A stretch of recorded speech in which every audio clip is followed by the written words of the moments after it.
This program contains true stories of rescues. All of the 911 calls you will hear are real. Whenever possible, the actual people involved have helped us reconstruct the events as they happened.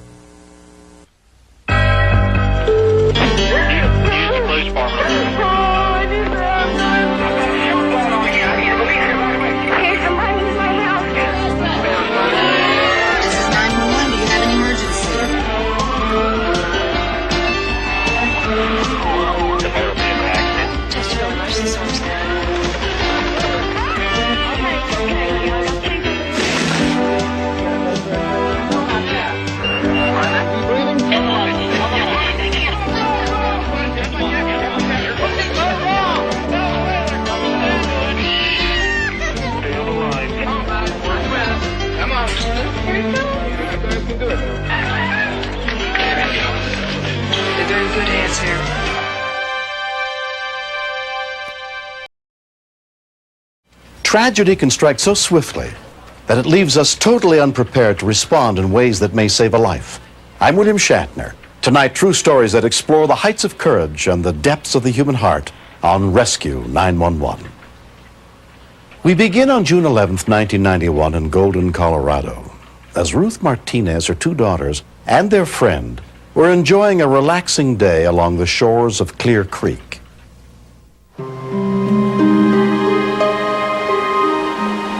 The calm appearance of a mountain stream or river is very deceiving. Respect the power in that river. The current that lies beneath carries death. 6-year-old Anna was Ruth's younger daughter. When I first got in, I could barely step in it because it was like ice cold water.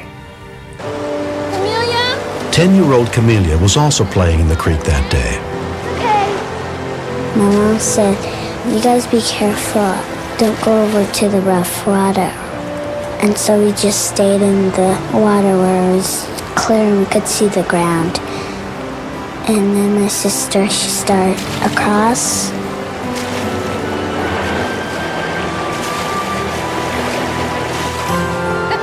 That's ugly. That's an ugly one. Okay, skip it. Sure, go ahead.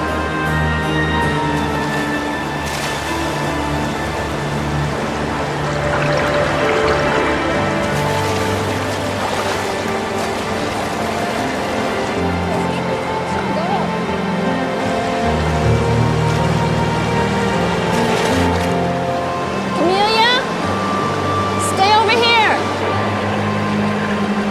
Come on. You're too far out. My mom thought that my sister was just kidding, but she kept trying and trying. Come on. She kept saying, I can't.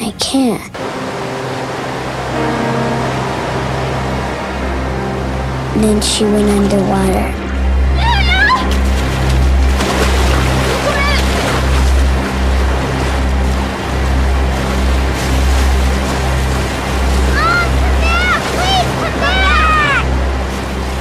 My mom tried to swim back, but she couldn't, and then they started going down the river.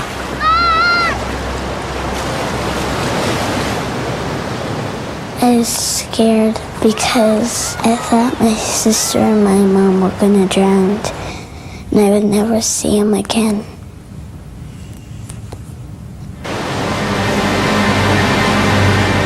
When we continue.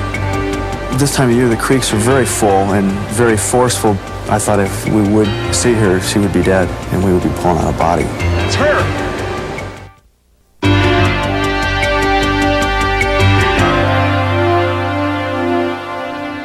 When Ruth Martinez attempted to rescue her 10-year-old daughter Camellia from the rain-swollen river she had fallen into, they were both swept away in the swift-moving waters.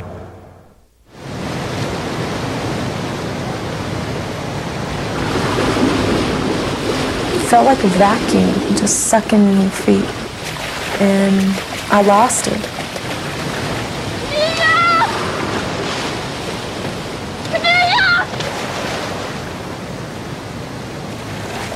I kept screaming, God, please don't take her away. Don't take her away.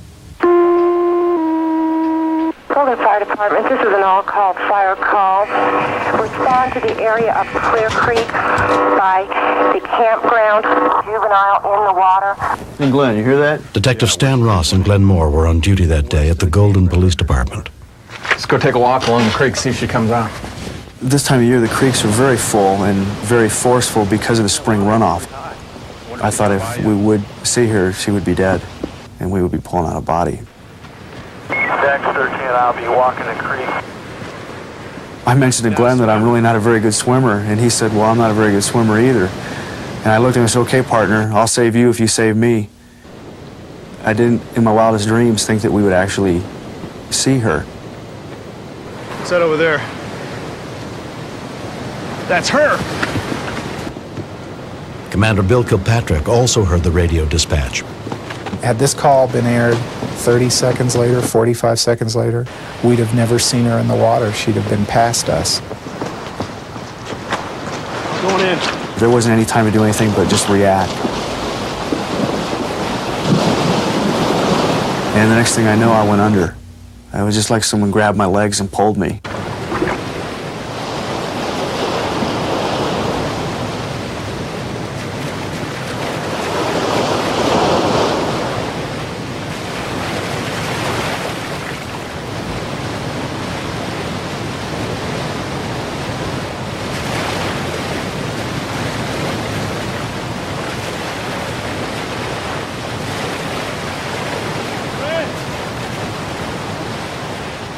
I remember being just bounced around like a rag doll in the water, trying to get air and getting air sometimes, getting water other times. I was pretty scared. And I knew I had to get me out okay because I obviously wasn't going to be saving anybody if I couldn't save myself.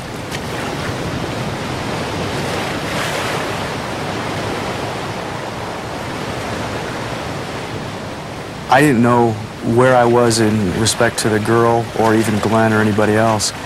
I grabbed onto an overhanging tree branch, and that's when I looked up and there was Glenn. He was doing his best to keep the girl's head above water, but every time he'd do that, he'd go under. And he hollered something about he can't hang on to her. We just looked at each other and we knew what to do.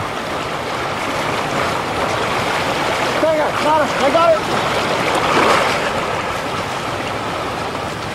She wasn't coughing, she wasn't squirming. I didn't feel that I was looking at a little girl. I felt like I was looking at the body that had been that girl. All right? Yeah.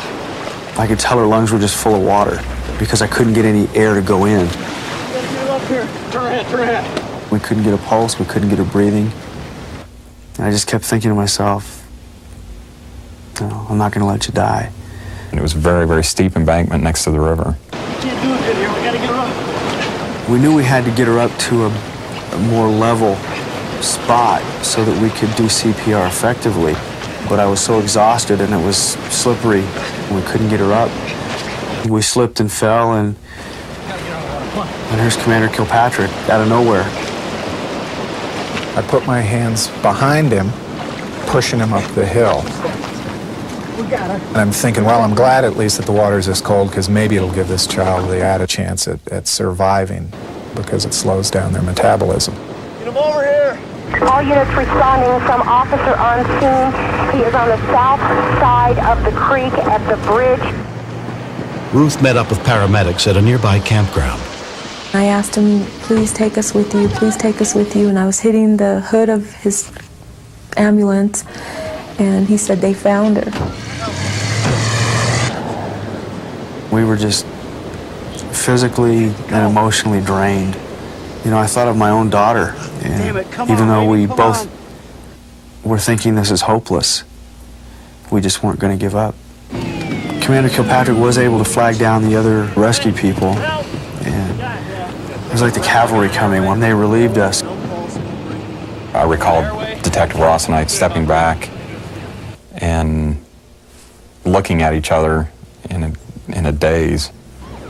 The thoughts start coming into your mind about oxygen deprivation to the brain, and if she was to come back, what quality of life was there going to be at that point? When Foothills Ambulance paramedic Dana Hollingsworth got to the scene, Camellia still had no pulse and was not breathing. Check your compressions. I've had other drowning patients that were in the river just as long and they didn't make it. No one was telling me anything. I didn't know why they didn't want me to see her. I kept looking at the mountains and just kept hoping, just kept praying.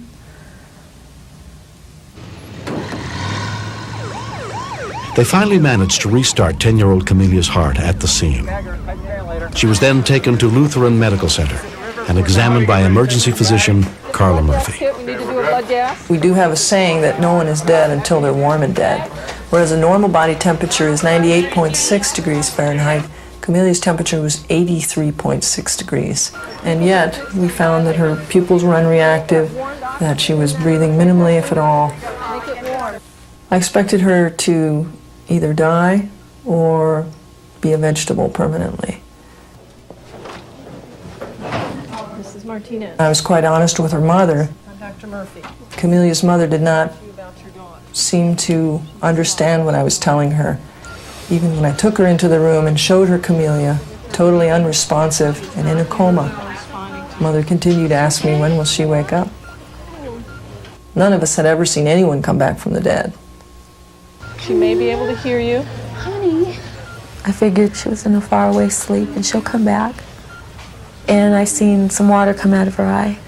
And I didn't know if it was a tear, but all of a sudden I felt something between her and I. And it felt warm. Camellia was transferred to Children's Hospital in Denver in a deep coma. During the next 3 days, her mother stayed by her side. She'll know you're here. I didn't eat. I didn't sleep. I didn't shower. I didn't care. I only cared about her coming back. Camellia, we're here, okay? And then she asked me to come to her mouth.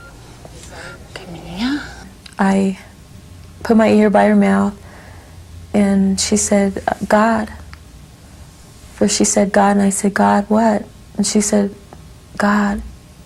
God sent me back. As soon as they told us that, I think a shiver started at the bottom of my feet and went to the top of my head. I truly believe that this is a miracle. I just don't see any other explanation. A year has passed. I had to relearn how to walk and do everything again. It was hard to learn it. She's still working on some of her schoolwork, but the more she practices, that will improve. And she's more at peace. She just knows things are going to be okay. I'm glad that my sister is back to her old self because we get to do things together again, make fun of each other. The 3 officers who helped save Camelia's life were honored for their heroism by the Standing Rock Sioux Tribe and the Golden Police Department. But their greatest reward has been the appreciation Camelia's family has shown them. They're proud of what they did, and they should be. What have you been doing this summer? Swimming? Swimming? You like to swim? Yeah. Where are you swimming? Pools, Congress, No more creeks. no more You don't creeks. swim in rivers anymore? Nah. It's fun to see the look on their faces because they're shocked, I guess, to see that I'm alive. The big one? Yeah. That one. Everything that took place that quick, everyone who was involved, I'm so thankful for them. The guys who risked their lives, you know, they're angels.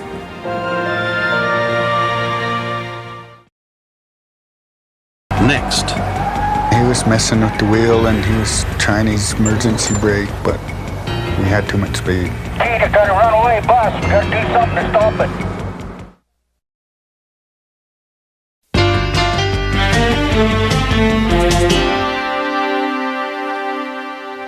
On August 15th, 1990, after spending weeks battling a series of forest fires 8,000 feet up in the mountains near the Idaho border, the Montana Indian firefighters were finally heading home to see their families.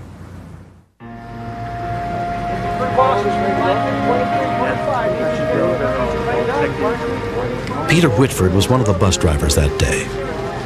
There's 20 or 21 firefighters into a crew. Ernie had 2 crews. Now that's a lot of guys to be putting on one bus, you know, especially all that weight, plus all their gear they put on there. Everybody ready to go? Everybody ready to go. Okay, Ernie, have a good trip back. Ernie Heavy Runner was going to be driving the bus behind Peter. We just told him just drive careful because it's a long ways to the bottom and you're going to be using brakes just about all the way.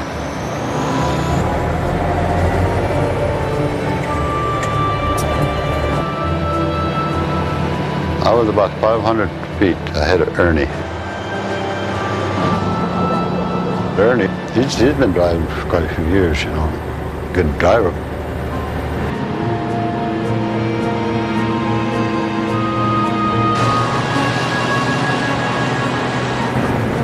Crew Chief Michael Bullcalf was seated in the front of Ernie's bus. We just pulled out and headed down the mountain. Nothing seemed wrong, you know.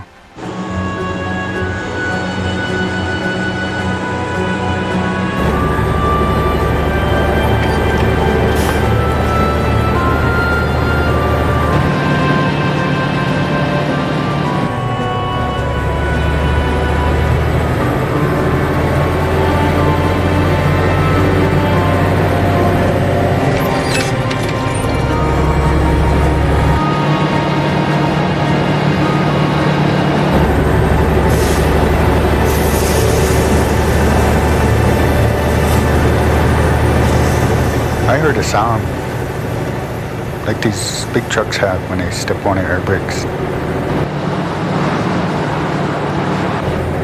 Peter, got a runaway bus. Got to do something to stop it.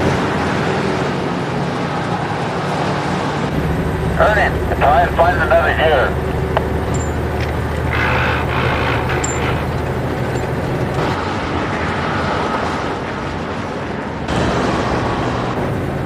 He was trying his different options. And he was messing with the wheel and he was trying his emergency brake and he was trying to gear down, but we had too much speed. The gears would just grind.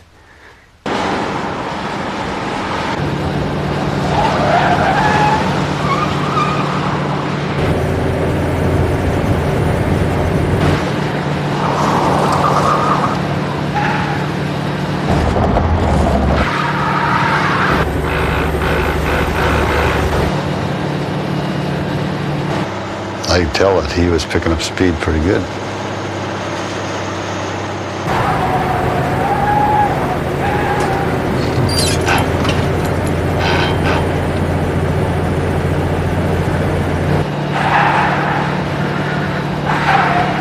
Ernie, bring your bus right behind mine. It would just pop on mine if he could just hit the back end of my bus. Well, I got my brakes on, he can't go too far.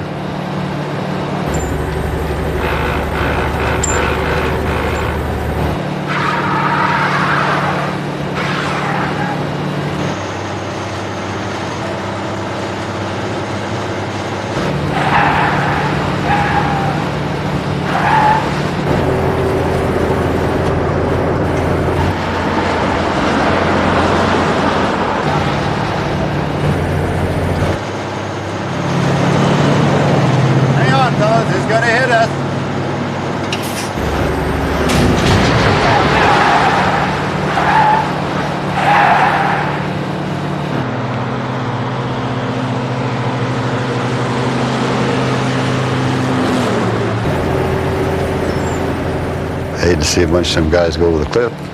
I figure I could prevent something. At the last moment, Peter moved over and Ernie drove right beside him. But everything happened so quick. And I just kept crowding him over, and that come to my mind right then, and I wasn't going to let him go by me.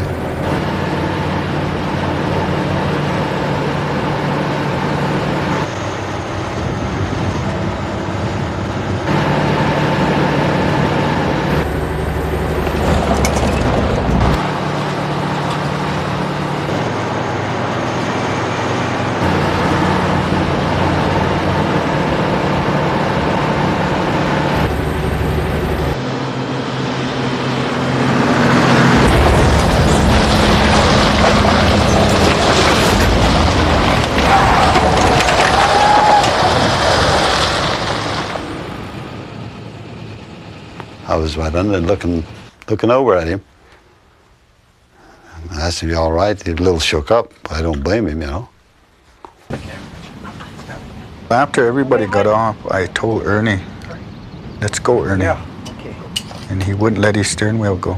So I just kind of had to take his hands off for him and stand him up and help him out. Everybody out, Mike? Yep, everybody's up. Let's go. Okay.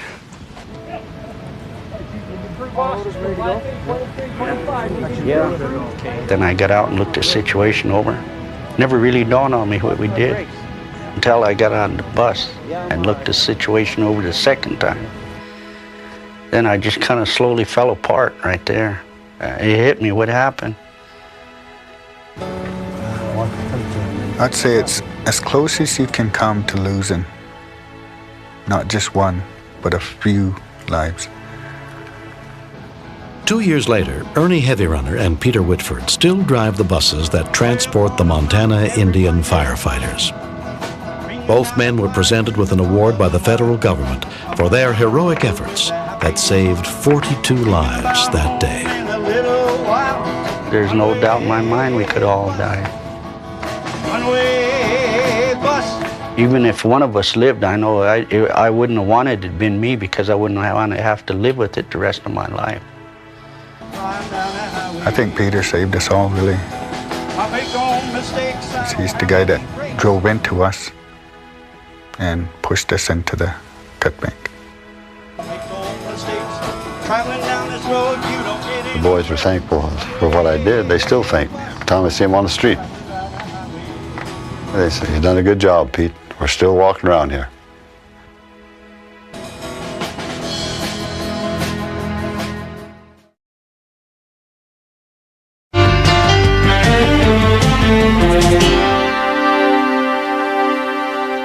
On November 7th, 1991, in Roseville, Minnesota, Tom Lang and his wife Ginny discovered it could be a fatal mistake to assume we're protected from danger in the comfort of our homes.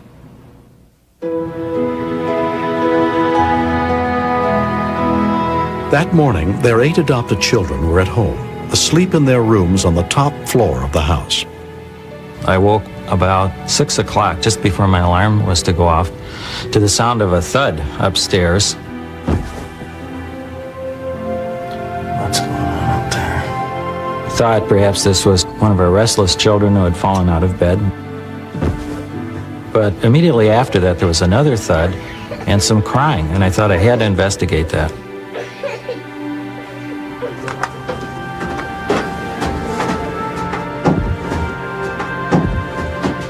By the time I reached the top of the steps, I saw Chuck lying face down in the bathroom. Chuck? What's wrong? Dana? I'm just gonna get it off. Come on. Dana, you too. Let's get going. Let me help you. No, I can't. You can walk. Can't. Come on. Atta girl. I saw Tina in the hall, and I asked her how she was doing, and she said she was sick too. I don't feel so good either. My thinking at that time was basically that several kids had the flu, and that isn't unusual to have 3 or 4 kids at a time be sick in our household. A couple of the kids are sick upstairs. You think they have the flu? I told Tom that I just couldn't get up then because I just felt too nauseated. I'll take care of it. I was trying to think through what might be going on. Why would so many family members be sick? Tom, a physician, went to get some Tylenol. When I got back upstairs, I found Jason lying on the hallway floor.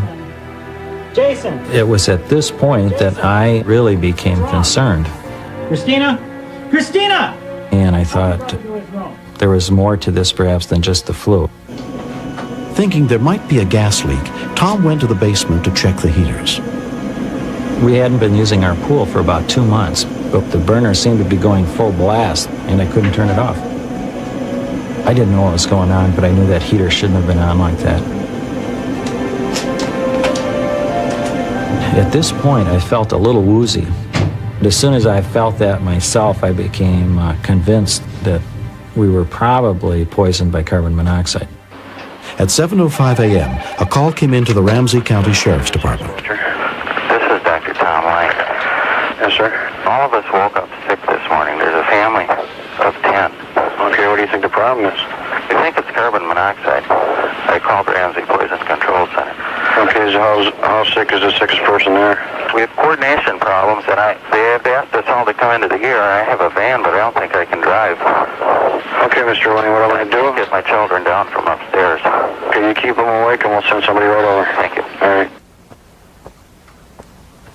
It was important to keep the kids moving and crawling and getting down to the fresh air, because as long as they stayed where they weren't going to be safe.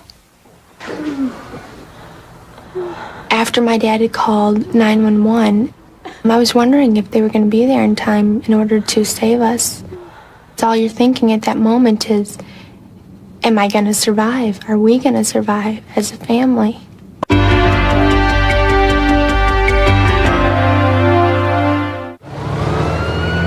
Rescue units were immediately dispatched, including paramedic Denise DeMars. Carbon monoxide poisoning is real serious, and it's a cumulative thing. You can get more and more and more, and if you don't get rid of it, you can go into respiratory arrest, cardiac arrest, and you will die from it. Cindy, come on. You can do it, can't you? The kids were so sick, we were so sick, you can't stand up, you can't move. Jenny, okay? Mobilizing those kids when they're that way. You hardly have the strength, but yet you know you have to do it. It's like being in a fire. You've got to move. John? Keep going. They kept saying, I can't. And we said, you've got to. You've got to. This is your life. Because of the large number of victims, extra rescue units were sent. Within 10 minutes of the call, rescue workers, including Fire Chief Joel Hewitt, began arriving at the scene. I immediately got out of the truck with my personnel and I told them to go and systematically search the house from the north end to the south end, looking in the closets, under the beds, in the bathrooms, wherever a person could be. They were all in different stages of consciousness. Some were vomiting, some had severe headaches. And we had just a steady stream of people, firefighters coming down the stairs with victims in their arms. We knew we were in a race against time. We still had to get them to the hospital fast. We had to treat them fast because if the carbon monoxide isn't cleared from the system, they could have come out with permanent brain damage or permanent damage to their respiratory system or their hearts. These kids were not out of the woods, even though they were out of the house. My job was to try and assess all 10 people at once, see who was the worst. I had them all look at me and said, raise your hand if you think you have to throw up. Raise your hand if you have a headache. Okay, who's got ringing in their ears? That's when I knew that the person who raised their hand all 3 questions was probably in a lot more trouble than the one who only had 2 or maybe 1 symptom. Immediately we routed them to the Hennepin County Medical Center because they have a decompression chamber there. County for the hyperbaric chamber.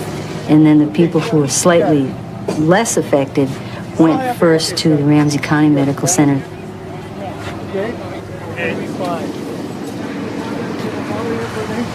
I thought that all of us could have lost our lives within minutes, perhaps seconds.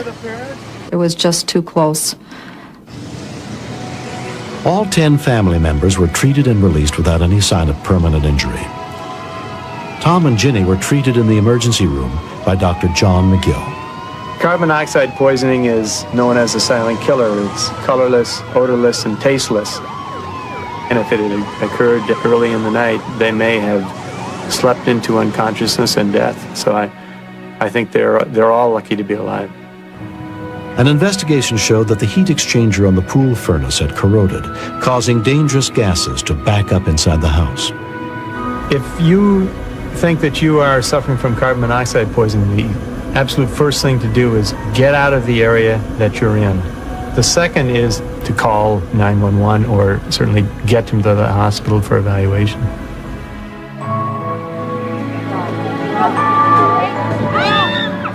A month after the incident, the memories of that morning are still vivid for the whole Lang family. All right. My dad helped us through it all. If he hadn't gone down and checked on the furnace and realized what was going on, I probably would have died.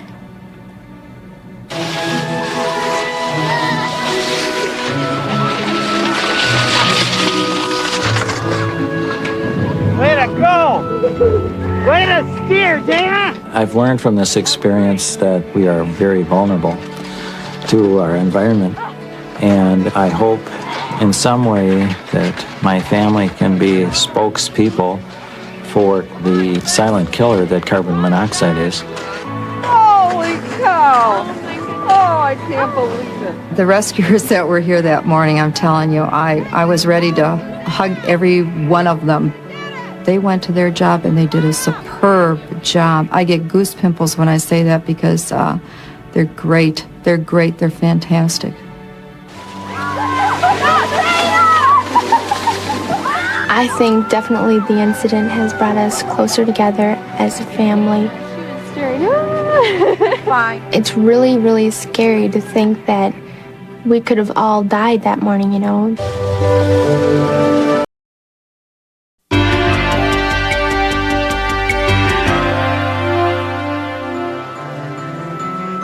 It was the night before Christmas in 1991, and volunteer EMTs were spreading holiday cheer at a local hospital in Winston-Salem, North Carolina. What your name be? Brandon, who do you think I might be, buddy? Santa Claus? Across town, 24-year-old Sabrina Parker's second child was due any day. That night, around 6 p.m., she was waiting at her mother's house for her boyfriend Calvin Young to return with their 4-year-old daughter Candace. We'll bring you in the back. Yeah, I had just brought Candace home. Man, Sabrina was laying there in the bed. It's like she might have been in pain, so I asked, was she all right? Hurt real bad? I said, well, would you like for me to take you to the hospital? You sure? Mama, is you gonna have my baby brother now? I think so, Pope. It's hurting real bad? She couldn't hardly stand up. How long has it been hurt? She took maybe 1 or 2 steps towards the hallway, and she said, I don't think I'm gonna make it. I don't think I'm gonna make it. Emergency service? Need an ambulance right away. Okay, what's wrong there, sir? Girlfriend's having a baby. Okay, and your name? Calvin Young. Young? Okay, how far are the pains apart? She said, how far is the pains apart? Ain't no pain. Don't feel like it's coming out, she said. She said, feel like it's coming out. Okay, we'll be on the way. Wait for nothing. Okay. Okay, we'll be on the way. Station 7 responded 30. The Forsyth Rescue Squad was immediately dispatched to the scene, including volunteer EMT Gordon Miller. My first thought was how ridiculous this is going to look when I run into this house and we find some woman ready to give birth. Calvin's second 911 call came in to dispatcher Fran Ho. Yeah, the estimate on how much time it'll be for the ambulance to get it there. They're on the way. What's going on right now? She's in real bad pain, and she's in labor right now at this time. Okay. I was just trying to get an estimated time of arrival. Should be just What did that person just say? The baby's about to come out. Okay. You really have to be careful to interpret what they're saying about what's going on. Listen to what's going on in the background. You have to listen to the tone of their voice. I'm trying to decide if this baby really is about to be delivered right this minute, like they say. Sabrina's mother, Audrey, took over the call. And the sack ain't even broke yet, but she say it's going to come out. A minute, we'll just hang on here until the rescue squad gets there, okay? EMT Ron Dale was also a volunteer. The dispatch called back to us and asked us what our ETA was. Usually that means that something serious is going on at the scene. I felt this overwhelming sense of urgency, like I couldn't get there fast enough. You're just getting ready. What do you think, Lord? Yeah, it's coming out. Okay, listen to me. Wait a minute, baby, huh? Listen to me. Okay, all right. Okay, it's coming out. All right, it'll probably go back in, did it? Yeah. Okay, now listen. Okay. What's going to happen is that she's going to do that several times, and then the head will pop out. Hopefully the rescue squad will be there before them. My biggest concern was in helping the lady to be able to handle the delivery if the baby delivered before the rescue squad of the ambulance got there. All I could do was just make her ready to take care of it if that happened. There's nothing we could do to stop the delivery. The baby's going to be born. She won't come out. Okay, that's okay. It's okay, baby. It may come out the next time. Huh? It may come out the next time. Okay. Contractions were getting worse and worse, and she was pushing more. I knew I had to be there for her, but I didn't want to have to do it myself. You're doing good. Come on. Wait a minute. No. Lord, I wish they come up. I runs out the door, like looking up the street, trying to see if I hear sirens or see the paramedics, see any kind of red lights. 30 seconds was, to me, was 2 minutes, and 2 minutes to me was 5 minutes, because my nerves was wrecked by this time. Therefore, you need to take the OB kit in. Public service deliveries in progress this time.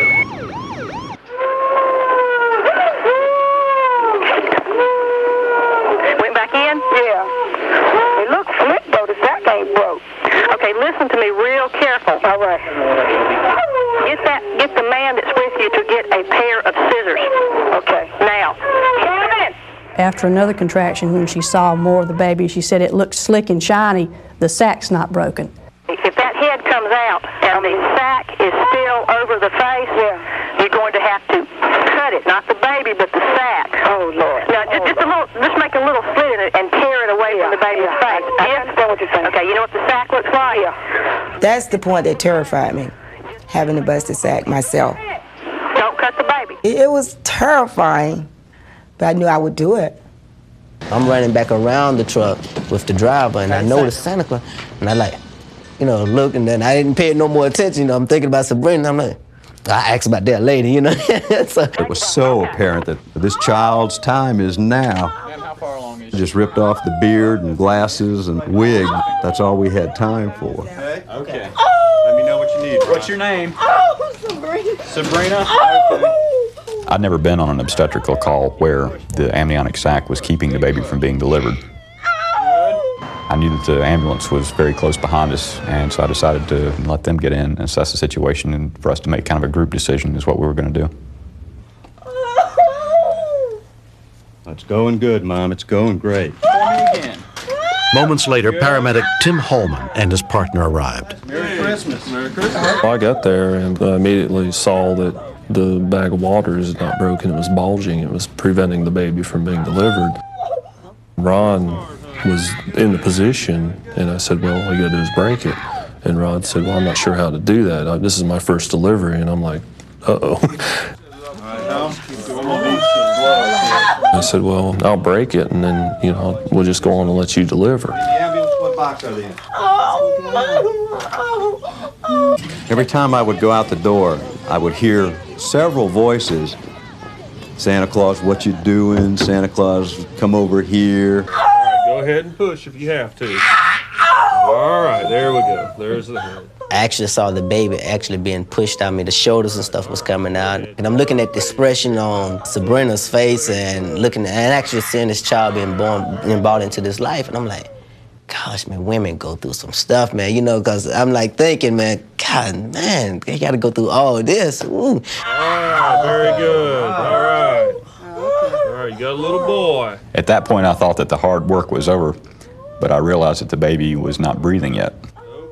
Tim suctioned the secretions out of the baby's nose and mouth. Come on, baby. And I slapped it on the rear end a few times. That didn't work. I grabbed his foot and thumped him on the bottom of the foot several times, and that wasn't working either. I was concerned that what might have been a happy situation was going to turn tragic within just a few seconds. I kept on trying that much harder to get him to breathe. And I thumped him 3 or 4 more times maybe, and that's when he let out a small cry. All right, that's it, baby. Okay, you hear that? Okay. He's moving now. He's moving. He's got 10 fingers and 10 toes. When the birth was complete and I was looking at the baby and looking at Ron and the obvious elation on his face, it reminded me of his comment, wouldn't it be nice if we had the opportunity to deliver a baby on Christmas Eve, and how appropriate this all was, that his wish had come true. Sabrina, you just made my Christmas. It was just an incredible experience. What a great feeling. I'll remember that the rest of my life. Hey guys, here's a blanket. Okay, here we go. Let's get Mom warm here. And they put me on the stretcher. And I looked up and I saw Santa Claus with his suit on and stuff. Is that comfortable there? And I was like, okay, Santa Claus. Yeah, that was a trip.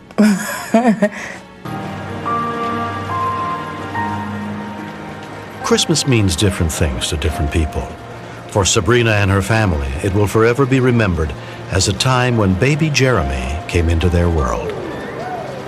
I'm not going to plan on his future. I'm going to let him sort of figure that out for himself. I just want him to do the right things. Same thing go for Candy. You want a fish aquarium? I'm going to encourage them in whatever they want to do. Iguana. Try to help them as much as I can. There we go. Now we can see the beach stuff. Hi, Bernie. I think Candy's under the impression now that Santa Claus don't only bring toys every year now, it brings babies too, They had to explain to her, that Santa Claus not bringing you a brother next year, okay, As the years go by, EMT Ron Dale will always cherish the memories of one Christmas past. I got something for the little fella. He woke up for you. You been asleep up until now. He woke up for you. I looked at him and kept thinking, how about that? That's the kid that I delivered on Christmas Eve. First one, man. That's right. It's my first. When you have to bring a life, help it come into the world, it's a bonding, just like a parent having a kid. Isn't that pretty? Yeah. And I think Ron felt that too, Hey there.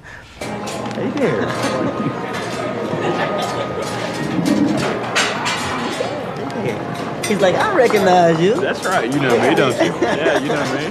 I had done my job right, and this was the end result. I thought you were just active. Under the circumstances, it would be hard not to believe in Santa Claus after seeing something like this. Yeah, you miss Mom, don't you? Yeah.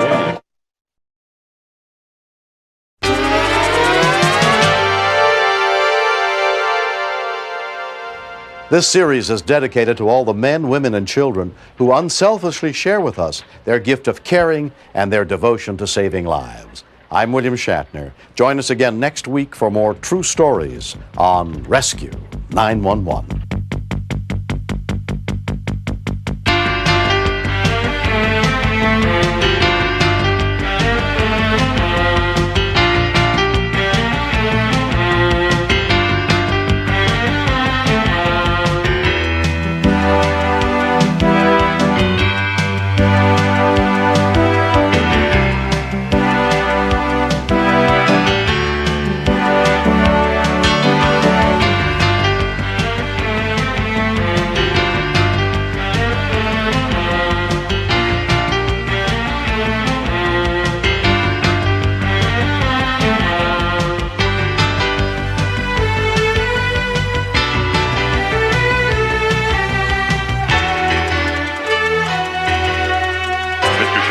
Step out of the car, please.